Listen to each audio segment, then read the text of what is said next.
नमस्कार, आदाब, सत श्री अकाल दोस्तों। मैं रजनी स्वागत करती हूँ आपका हमारे चैनल विद्या ज्ञानार्जन में। तो जैसा कि दोस्तों आपको पता है कि हम यहाँ पे रीड लेवल सेकंड में सोशल साइंस सब्जेक्ट की तैयारी कर रहे हैं और सोशल साइंस सब्जेक्ट के यूनिट 4, 5 और 6 हमने कंप्लीट कर लिया। 7th यूनिट हमने स्टार्ट कर दी है, जिसके 2 चैप्टर हम ऑलरेडी पढ़ चुके हैं, एक तो संसाधन, एक मृदा। इसका तीसरा चैप्टर है आज कृषि संसाधन, है ना। तो कृषि स्टार्ट करते हैं बिना देर किए, लेट्स स्टार्ट। तो देखो दोस्तों, कृषि को इंग्लिश में बोलते हैं एग्रीकल्चर। तो सबसे पहले हम ये जान लेते हैं कि कृषि होती क्या है। आपको वैसे तो सभी को पता है कि खेती करना, जो हम फसल बोते हैं, उगाते हैं, काटते हैं, ये सब कृषि होती है ना। थोड़ी सी किताबी परिभाषा देख लेते हैं। कृषि एक प्राथमिक क्रिया है जो प्राथमिक क्रियाओं के अंतर्गत आती है। प्राथमिक क्रियाओं के अंतर्गत उन सभी क्रियाओं को शामिल किया जाता है जिनका संबंध प्राकृतिक संसाधनों के उत्पादन और निष्कर्षण से है। कृषि में कृषि, मत्स्यन, संग्रहण, ये सभी प्राथमिक क्रिया में आते हैं। सबसे पहले तो देखो, कृषि जो होती है वो प्राथमिक क्रिया है। देखो, मानव के व्यवसायों को, क्रियाकलापों को 4 भागों में बांटा गया है: प्राथमिक, द्वितीयक, तृतीयक और चतुर्थ। तो प्राथमिक क्या होता है? प्राथमिक में आ जाएगी कृषि करना, आ जाएगा मत्स्यन, आ जाएगा संग्रहण, आ जाएगा। द्वितीय में क्या आ जाएगा दोस्तों? द्वितीय में ये जो अभी तो ये प्रोडक्ट हमने हासिल किए हैं, बनाए हैं, कृषि करके हमने फसलें उगाई हैं, मत्स्य करके मछलियाँ इकट्ठे की हैं, है ना। पशुपालन करके हमने पशुओं के जैसे दूध वगैरह, घी वगैरह, ये सब इकट्ठा कर लिया। अब इन प्रोडक्ट्स का उपयोग करके कोई नई चीज़ बनाना, जैसे कि हमने डबल रोटी बना ली, बटर से हम दूध से हमने आइसक्रीम बना दी, बटर बना दिया। तो इनका मतलब मतलब नई चीज़ में इनका उत्पादन करके, इनका उत्पादन तो हमने प्राथमिक क्रिया में कर लिया। अब इनसे कोई नई चीज़ बनाना, है ना, विपणन के लिए इनसे अलग चीज़ बनाना, वो क्या आ जाएगा? द्वितीय क्रियाकलाप में। और तृतीय क्रियाकलाप क्या होते हैं? जो द्वितीय क्रियाकलापों को व्यापार करने में सहायता करते हैं। जैसे इसमें आ जाएगा दोस्तों व्यापार आ जाएगा, वाणिज्य आ जाएगी, बैंकिंग आ जाएगी, है ना। ये सब आ जाएंगे तृतीय क्रियाकलाप में। और चतुर्थक में दोस्तों आ जाएंगी जो ऊपरी सेवाएं होती है, हाई लेवल की जो सेवाएं होती हैं, ऑफिसर्स वगैरह, वो सब चतुर्थ क्रियाकलाप में आ जाएंगे। तो इस तरह से हमने देखा कि कृषि एक प्राथमिक क्रियाकलाप है ना। प्राथमिक क्रियाकलाप में कौन कौन से क्रियाओं को सम्मिलित किया जाता है? उन सभी क्रियाओं को सम्मिलित किया जाता है जिनमें प्राकृतिक संसाधनों का उत्पादन और निष्कर्षण, मतलब जैसे प्राकृतिक संसाधन कौन से हो गए? कृषि, भूमि, जल, वायु, है ना। इनका उत्पादन करते हैं और इनका निष्कर्षण मतलब इन्हें साफ करके मतलब खाने लायक बनाते हैं। और कृषि, मत्स्यन, संग्रहण मतलब लकड़ी चुन के लाना, जैसे वनों से उत्पाद इकट्ठे करना, ये सब इसी में आते हैं प्राथमिक क्रियाकलाप में। अब थोड़ा सा दोस्तों वहाँ पे एनसीईआरटी में ये चीज़ दी हुई थी, तो मुझे लगा कि मे बी ऑप्शनल एग्जाम में पूछ सकते हैं कि ये कल्चर जो होते हैं कई तरह के होते हैं, तो कई बार मिलवाने के लिए पूछ लेते हैं ना। एग्रीकल्चर का आपको सबको पता है, एग्रीकल्चर का मतलब होता है कृषि, ठीक है। दूसरा आता है सेरीकल्चर। सेरीकल्चर का मतलब होता है दोस्तों रेशम उत्पादन, ठीक है। पिस्सीकल्चर, पिस्सी मतलब होती है दोस्तों मछलियाँ, तो पिस्सी मतलब मत्स्य पालन, है ना। वर्टिकल्चर या विटिकल्चर हम बोलते हैं अंगूरों की खेती को, और हॉर्टिकल्चर बोलते हैं हम उद्यान की कृषि को। तो थोड़ा सा याद रखना है, कई बार ये मिलाने के लिए पूछ लेते हैं। तो एग्रीकल्चर कृषि, सेरीकल्चर होता है रेशम और रेशम पालन, और पिस्सीकल्चर मत्स्य पालन होता है, और वर्टिकल्चर अंगूरों की खेती, और हॉर्टिकल्चर होता है उद्यानों की खेती। अब दोस्तों कृषि के कितने प्रकार होते हैं? अब अगर अपन नॉर्मल कृषि का विभाजन करें तो 2 भागों में हम इसे बांट सकते हैं: निर्वाह कृषि और वाणिज्यिक कृषि। अब ये निर्वाह कृषि और वाणिज्यिक कृषि में ही वो सभी रूप आ जाएंगे कृषियों के जो हम आज तक पढ़ते आए हैं, है ना। तो सबसे पहले हम देखते हैं इनमें निर्वाह कृषि क्या होती है। तो शुरू करते हैं निर्वाह कृषि, जो एक कृषक परिवार की आवश्यकताओं को, निर्वाह के नाम से पता चल रहा है दोस्तों कि निर्वाह करने के लिए जो कृषि की जाएगी, मतलब अपने जीवन का निर्वाह करने के लिए जो कृषि की जाती है वो निर्वाह कृषि में आ जाएगी। तो एक परिवार की आवश्यकताओं को पूरा करने के लिए, कोई भी परिवार है कृषकों का, जैसे कि हम लोग करते हैं, हमारी खुद की आवश्यकताओं को पूरा करने के लिए भारत में ज़्यादातर निर्वाह कृषि होती है। खुद की आवश्यकताओं को पूरी करने के लिए हम खेती करते हैं। उससे क्या होता है, हम साल भर जो फसल उत्पादन होती है उसका अनाज हम खा लेते हैं, और अगर हमारा थोड़ा बहुत बच जाता है, एक्स्ट्रा होता है, तो हम उसे बेच भी देते हैं। तो ये क्या होती है निर्वाह कृषि, मतलब जो एक कृषक परिवार ही करता है, स्वयं की आवश्यकताओं को पूरा करने के लिए करता है, ठीक है। इसमें निम्न स्तरीय प्रौद्योगिकी होती है और पारिवारिक श्रम का उपयोग होता है। हमारे पास क्या होती है, आप अपने हिसाब से समझो कि इंडिया में ज़्यादातर जो कृषि होती है वो निर्वाह कृषि होती है। तो निम्न स्तरीय प्रौद्योगिकी होती है दोस्तों हमारे पास, कोई हाई लेवल की, जैसे अमेरिका में कितनी बड़ी बड़ी मशीनें आप सबने देखी होंगी टीवी वगैरह में, यूट्यूब्स पे, कितनी बड़ी बड़ी मशीनें, बड़े बड़े खेत होते हैं। वैसे तो हमारे पास ना तो मशीनें हैं, ना हमारे पास वैसे यंत्र है ना। तो हमारे पास निम्न स्तरीय प्रौद्योगिकी है और श्रम भी हम लोग पारिवारिक मतलब घर के सदस्य मिलकर ही कृषि कर लेते हैं। तो ये होती है दोस्तों निर्वाह कृषि, मतलब स्वयं की एक कृषक परिवार अपनी आवश्यकताओं को पूरा करने के लिए करता है। निम्न स्तर की प्रौद्योगिकी होती है और पारिवारिक श्रम का इसमें प्रयोग किया जाता है। अब दोस्तों ये दो प्रकार की होती है निर्वाह कृषि भी, एक गहन निर्वाह कृषि हो गई और एक हो गई आदिम निर्वाह कृषि।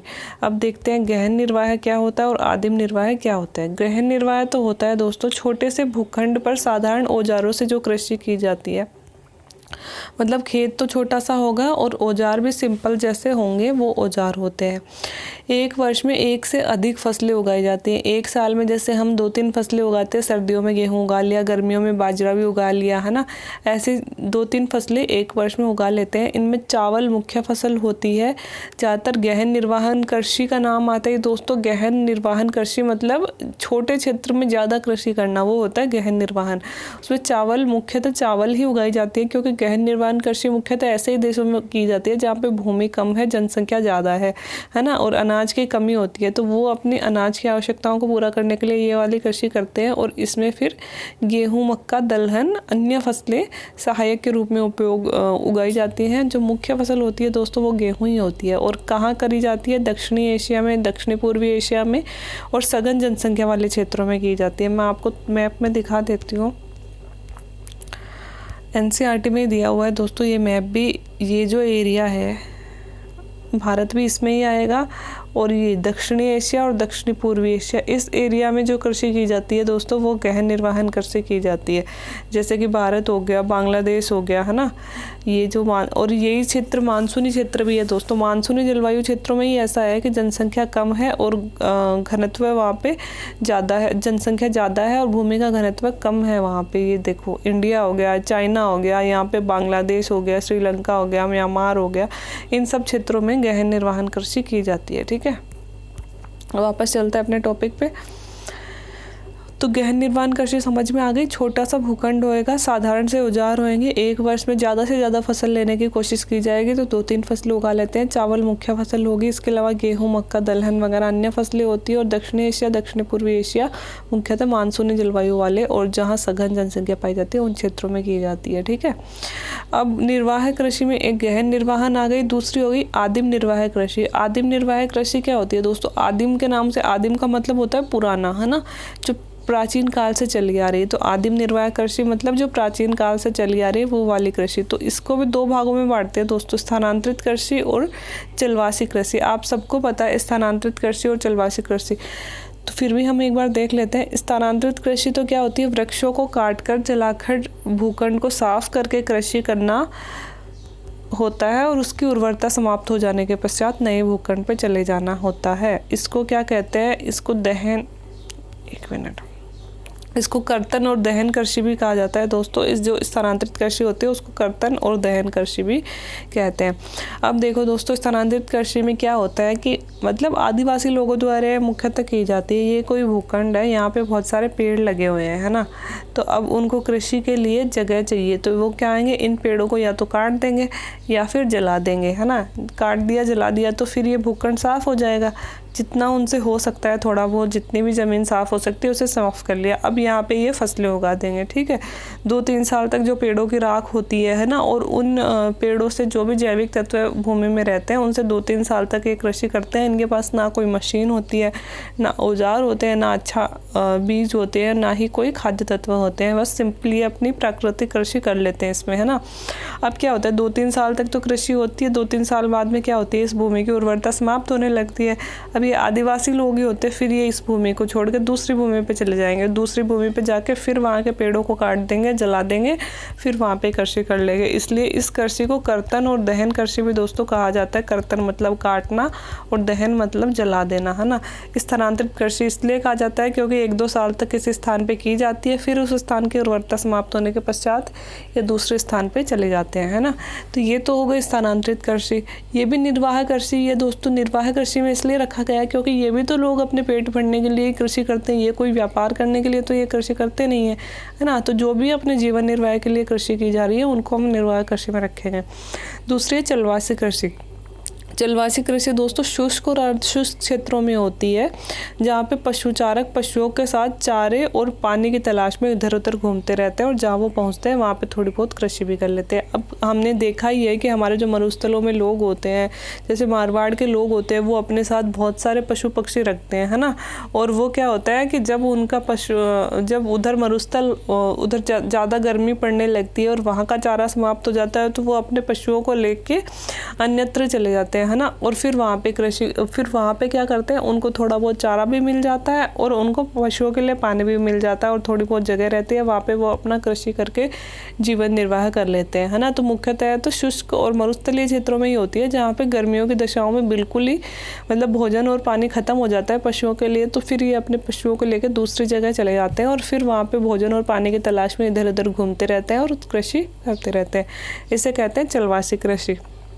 तो दोस्तों निर्वाह कृषि 2 प्रकार की हो गई, गहन निर्वाह कृषि और आदिम निर्वाहन कृषि, ठीक है। अब दूसरा जो प्रकार था हमारी कृषि का, ये वाला वाणिज्यिक कृषि, ये हम पढ़ते हैं। वाणिज्यिक कृषि क्या होती है? वाणिज्यिक नाम से ही पता चल रहा होगा, वाणिज्य मतलब व्यापार होता है दोस्तों। तो इस कृषि में फसल उत्पादन मतलब ये कृषि व्यापार के लिए की जाएगी, है ना। नाम से ही पता चल रहा है वाणिज्य मतलब व्यापार, तो व्यापार के लिए की जाएगी। इस कृषि में फसल उत्पादन और पशुपालन बाजार में विक्रय के लिए किया जाता है ना। इन लोगों का मेन उद्देश्य, इनको ये नहीं है कि पेट भरने के लिए कृषि करनी है, इनके करने का उद्देश्य होता है कि इनको फसल को बेचना है। तो जिस फसल की डिमांड मार्केट में होगी ये वही फसल उगाएंगे और उसी पशुओं को पालेंगे जिसकी डिमांड, जिसकी ज़रूरत बाजार में होती है। विस्तृत क्षेत्रों में की जाती है। यहाँ पे दोस्तों जनसंख्या कम होती है और खेत भूमि बहुत सारी पड़ी रहती है, तो बड़े बड़े इनके खेत होते हैं। पूंजी का अधिक उपयोग होता है, क्योंकि बड़े खेत होंगे तो पूंजी चाहिए ही, और ऊपर से उनमें हाई टेक्नोलॉजी का प्रयोग किया जाता है दोस्तों। लेटेस्ट से लेटेस्ट मशीनें जो होती हैं उनका उपयोग किया जाता है, तो आधुनिक मशीनों का उपयोग किया जाता है, इसलिए इसमें पूंजी तो ज़्यादा चाहिए ही होती है। और इसमें मुख्यतः जो कृषि की जाती है वो गेहूं और मक्का की कृषि की जाती है दोस्तों। वाणिज्यिक कृषि में संयुक्त राज्य अमेरिका बहुत फेमस है। अमेरिका में बड़े बड़े जो खेत होते हैं वहाँ पर बड़ी बड़ी मशीनें लेके लोग एक एक किसान मतलब व्यापार के लिए कृषि करते हैं। वहाँ पे गेहूँ इतना खाते नहीं है जितना वो लोग उगाते हैं और बेचते हैं ना। और पशु में वो लोग ये जो सूअर पालन करते हैं, मक्का वो इसलिए उगाते हैं कि मक्का वो सूअरों को खिलाते हैं और फिर उन सूअरों को मार्केट में वो बेचते हैं, है ना। तो इस तरह से उनका लक्ष्य क्या होता है, मार्केट में बेचना, मतलब ज़्यादा से ज़्यादा पैसे कमाना। और ये विस्तृत क्षेत्र में की जाती है, इसमें ज़्यादा पूंजी का उपयोग किया जाता है, मशीनों द्वारा की जाती है। और देखो निर्वाह कृषि में तो चावल की कृषि मुख्य थी, क्योंकि चावल पेट भरने के लिए चाहिए, है ना। लेकिन गेहूं की कृषि, वाणिज्यिक क्षेत्रों में गेहूं की कृषि ज़्यादा की जाती है, गेहूं का ये व्यापार करते हैं, ठीक है। अब वाणिज्यिक कृषि में एक मिश्रित कृषि भी आती है दोस्तों। मिश्रित कृषि का मतलब ये नहीं है कि कई सारी फसलें एक जगह उगा ली। मिश्रित कृषि का मतलब होता है दोस्तों कृषि और पशुपालन साथ साथ करना। जैसे कि ये लोग गेहूँ भी उगा रहे हैं और उधर सूअर भी पाल रहे हैं, सूअर उधर मक्का भी उगा रहे हैं, मक्का तोड़ के किसे खिला रहे हैं, सूअरों को खिला रहे हैं। फिर सूअरों से ये क्या करते हैं, सूअरों का ये मांस मार्केट में ले जाके बेचते हैं, है ना। तो यहाँ कृषि भी हो गई साथ में और पशुपालन भी हो गया साथ में, है ना। तो इस तरह की कृषि को क्या बोलेंगे, इस तरह की कृषि को बोलेंगे हम मिश्रित कृषि, जो भी वाणिज्यिक कृषि में ही आएगी। मिश्रित कृषि का उद्देश्य भी यही होता है दोस्तों कि व्यापार ज़्यादा से ज़्यादा करना, है ना। वाणिज्यिक अनाज कृषि, सॉरी एक लाइन बीच में रह गई। वाणिज्यिक अनाज कृषि कौन सी होती है, जिसमें अनाज का मतलब अनाज का उत्पादन वाणिज्य के लिए किया जाता है। तो इसमें तो गेहूं और मक्का उगाए जाते हैं, ठीक है। मिश्रित कृषि में कृषि और पशुपालन साथ साथ किया जाता है। और एक होती है दोस्तों रोपण कृषि। रोपण कृषि क्या होती है, जिसमें चाय, कहवा, काजू, रबड़, कपास ये सारी कृषि देखो दोस्तों, ये जो कृषि होती है रोपण कृषि, इसमें ना बहुत सारा पैसा चाहिए और इन्वेस्टमेंट के लिए, और टाइम भी बहुत सारा चाहिए, क्योंकि इनके बाग लगते हैं। जैसे कि एक ज़मीन खरीद ली बहुत बड़ी, इसमें बाग लगा दिए, है ना। अब ऐसा नहीं है कि इनके हर साल चीज़ें लगेंगी, पहले ये चीज़ें बड़ी होती हैं, है ना। जैसे काजू का पेड़ लगा दिया, है ना, पहले ये बड़े होते हैं, है ना, उसके बाद में इन पे काजू लगना स्टार्ट होता है। और काजू कोई खाने के लिए तो उगाते नहीं है लोग, ज़्यादातर तो व्यापार करने के लिए ही उगाते हैं, है ना। तो ऐसी जो कृषि होती है इनको मतलब रोपण कृषि इसलिए कहते हैं कि जो चाय, कहवा, काजू, रबड़, कपास, इन सबको रोपण मतलब रोपा जाता है। इनको नॉर्मल जैसे अपनी बुवाई होती है वैसे इनकी बुवाई नहीं होती, इनको रोपा जाता है और इनकी वाणिज्यिक कृषि की जाती है। बड़े बड़े उद्यानों में, बागानों में ये लोग लगाते हैं और मुख्यतः व्यापार के उद्देश्य से ये की जाती है। जैसे कि कपास है दोस्तों, कपास तो हमेशा व्यापार के उद्देश्य से ही उगाई जाती है, क्योंकि कपास से क्या बनता है, सूती वस्त्र बनता है। सूती वस्त्र का तो व्यापार ही करते हैं ना, तो सूती वस्त्र बनाने के लिए ही तो कपास उगाते हैं लोग, कपास को बेच देंगे, उससे सूती वस्त्र बनेंगे। तो ये खाद्यान्न कृषि में तो नहीं आएगी, निर्वाह कृषि में तो नहीं आएगी, ये किस में आएगी, ये आएगी रोपण कृषि में। तो कई बार तो ये क्वेश्चन भी आ जाता है कि निम्न में से रोपण कृषि में कौन सी फसलें आती हैं, कौन सी नहीं आती है। तो आपको ये ध्यान रखनी है कि चाय, कहवा, काजू, रबड़ और कपास ये सब रोपण कृषि के अंतर्गत आएंगी। तो ये तो था दोस्तों। 1 मिनट में आपको वाणिज्यिक कृषि के क्षेत्र दिखा देती हूँ। ये जो संयुक्त राज्य अमेरिका का ये वाला क्षेत्र दे रखा है, यहाँ पे मुख्यतः वाणिज्यिक कृषि ही की जाती है। और इसके अलावा यूरोप में जो की जाती है, थोड़ी बहुत कृषि की जाती है, वहाँ भी वाणिज्यिक कृषि ही की जाती है। क्योंकि यूरोप में भी जो स्टेट्स नाम से जो बागान पाए जाते हैं, खेत पाए जाते हैं, घास के मैदान पाए जाते हैं, उनमें वाणिज्यिक कृषि की जाती है। मुख्यतः तो जो घास के मैदान है दोस्तों, जैसे कि दक्षिण अमेरिका में पंपास हो गया, है ना, इनमें क्या किया जाता है, इनमें वाणिज्यिक कृषि की जाती है। क्योंकि तो और मतलब इनको खाने के लिए से संबंध है, तो बेचने के लिए ये लोग फसल उगाते हैं, तो इसलिए यहाँ पे वाणिज्यिक कृषि की जाती है। ठीक है, अब हमारी कृषि का डिवाइडेशन हो गया। मुख्य फसलें 2-3 लेते हैं कि फसल सर्वाधिक कहाँ होती है और इन फसल के लिए कैसे जलवायु चाहिए होती है। तो थोड़ा सा मुख्य देख लेते हैं दोस्तों। चावल खाद्यान्न फसल, तापमान चाहिए होता है, ज़्यादा तापमान की ज़रूरत है, अधिक वर्षा चाहिए होती है और चीका युक्त जलोढ़ मिट्टी की आवश्यकता होती है। हर वर्ष बाढ़ के द्वारा लाई जाती है ना, बाढ़ से बनती है, नदियों से बनती है ना, तो ये होती है। इसके लिए आवश्यक दशा तापमान चाहिएगा ज़्यादा, वर्षा भी चाहिएगी ज़्यादा और जलोढ़ मिट्टी अच्छी रहती है इसके लिए। और इसके अलावा सबसे ज़्यादा चावल उत्पादन चीन करता है, फिर भारत करता है और फिर जापान करता है। तो 3 देश आप थोड़े से याद रख लेना, मुख्यतः तो यही रहते हैं। हर साल ऐसे तो प्रोडक्शन में थोड़ा बहुत अंतर हो जाता है, लेकिन मुख्यतः चावल उत्पादन में वैसे सबसे पहला मैंने लेटेस्ट आंकड़े ही लिए हैं, चाइना है, फिर भारत है, फिर जापान है। ठीक है, अब पढ़ते हैं गेहूँ। गेहूँ भी खाद्य फसल है, मध्यम तापमान और मध्यम वर्षा। गेहूँ के लिए चावल जितनी वर्षा भी नहीं चाहिए और उतना ज़्यादा तापमान भी नहीं चाहिए, है ना। कम वर्षा और बीच किसी वर्षा और मतलब मध्यम सा तापमान चाहिए। दोमट मृदा चाहिए होती है, गेहूँ के लिए दोमट मृदा अच्छी होती है। अब वैसे देखें तो यूरोपीय यूनियन सबसे ज़्यादा गेहूँ का उत्पादन कर लेता है, लेकिन यूरोपीय यूनियन में तो दोस्तों पूरे देश आ जाएंगे, जो 29-30 देश है वहाँ के। तो अगर देश कोई पूछता है तो चाइना, भारत और रूस। और अगर यूरोपीय यूनियन ऑप्शन में दिया हुआ होता है तो यूरोपियन यूनियन फर्स्ट आएगा। और अगर सिर्फ देश पूछते हैं तो चाइना सबसे ज़्यादा, फिर भारत और फिर रूस। क्योंकि यूरोपियन यूनियन जो है दोस्तों वो 29-30 या 28 कितने देश हैं, उनका पूरा संघ है ना, एक देश नहीं है यूरोपियन यूनियन। ठीक है, अब हम पढ़ते हैं मक्का। मक्का के लिए दोस्तों मध्यम वर्षा और मध्यम तापमान की आवश्यकता होती है। मतलब बीच जैसे गेहूं के लिए होता है मध्यम वर्षा मध्यम तापमान, वैसा ही मक्का के लिए होती है। सबसे ज़्यादा मक्का यूएसए में, मैंने कहा था यूएसए में सुअर पालन होता है मांस के लिए, तो उनको खिलाने के लिए मक्का की ज़रूरत होती है, इसलिए यहाँ पे बहुत ज़्यादा मक्का उगाई जाती है। इसके अलावा चाइना में मक्का उगाई जाती है, ब्राज़ील और अर्जेंटीना। 4 सर्वोच्च देश कौन से हैं? यूएसए, चीन, ब्राज़ील और अर्जेंटीना। ठीक है, अब पढ़ते हैं कपास। कपास के लिए दोस्तों ज़्यादा तापमान चाहिए होता है, उच्च तापमान और हल्की वर्षा कम और तापमान ज़्यादा। 200 से 210 पाला रहित दिन चाहिए होते हैं, मतलब 210 दिन ऐसे होने चाहिए जिनमें कोई पाला नहीं गिरे। पाला गिरते ही कपास की फसल ख़राब हो जाती है। तेज़ धूप कपास को चाहिए होती है, क्योंकि उच्च तापमान यहाँ लिख दिया तो तेज़ धूप की ज़रूरत होती है। और कपास हमेशा काली मिट्टी कपास के लिए सर्वोत्तम होती है दोस्तों, है ना। और इसके अलावा जलोढ़ मिट्टी भी इसके लिए अच्छी होती है। तो काली मिट्टी और जलोढ़ मिट्टी अच्छी होती है। चीन सबसे ज़्यादा चीन में उगाया जाता है, इसके बाद में यूएसए में, फिर पाकिस्तान, भारत में और फिर पाकिस्तान में। तो आप देख रहे होंगे कि चीन हर चीज़ में आगे आ रहा है ना।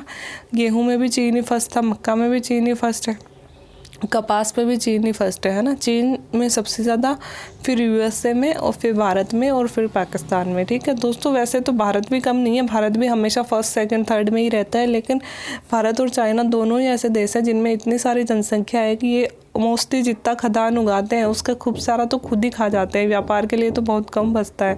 बाकी जो यूएसए जैसे देश हैं इनमें बहुत कम जनसंख्या है और ऊपर से ये उगाते इतने ज़्यादा हैं, सेकंड या थर्ड नंबर पे रहता है यूएसए भी, इतना ज़्यादा उगाते हैं कि ये अपने मोस्टली खाद्यान्न का व्यापार ही करते हैं। तो ये लोग मतलब प्रॉफिट लेते हैं, हमारे तो इतना प्रॉफिट हो ही नहीं पाता क्योंकि हमारे तो जनसंख्या इतनी ज़्यादा है। फिर पढ़ते हैं पटसन। पटसन दोस्तों जूट होता है, जूट है ना, इसे सुनहरा रेशा भी बोलते हैं। कई बार पूछा जाता है सुनहरा रेशा किसे बोलते हैं, तो पटसन या जूट को बोलते हैं।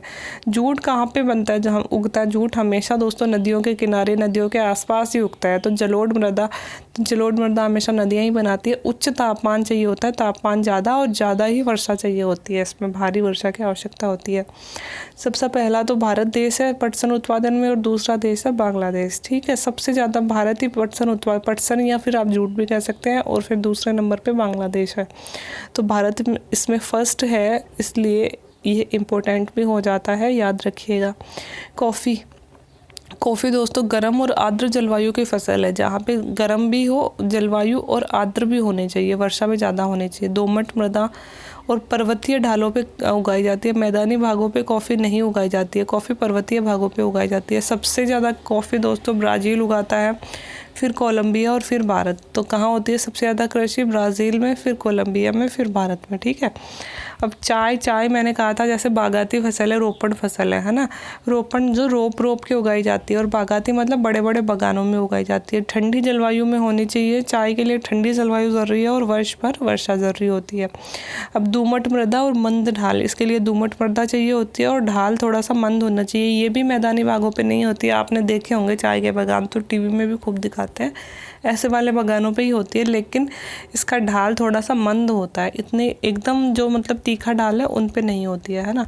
चाय में सबसे पहला नंबर है चीन, फिर है भारत, फिर है केन्या। ठीक है, थोड़े से दोस्तों मैंने डाटा एकदम लेटेस्ट ही लेने की कोशिश करी है कि जहाँ तक हो सके ऑथेंटिक डाटा लिए हैं और लेटेस्ट लिए हैं। फिर भी अगर प्रोडक्शन है दोस्तों, हमारे जो ये करंट की जो भी बुक्स आती हैं उनमें आप चेक करते रहिएगा कि एक दो मतलब मोस्टली तो यही देश रहते हैं, एक कभी बाय द वे हो सकता है कि कोई देश इससे आगे आ जाता है, तो वो थोड़ा सा आप देख लेना।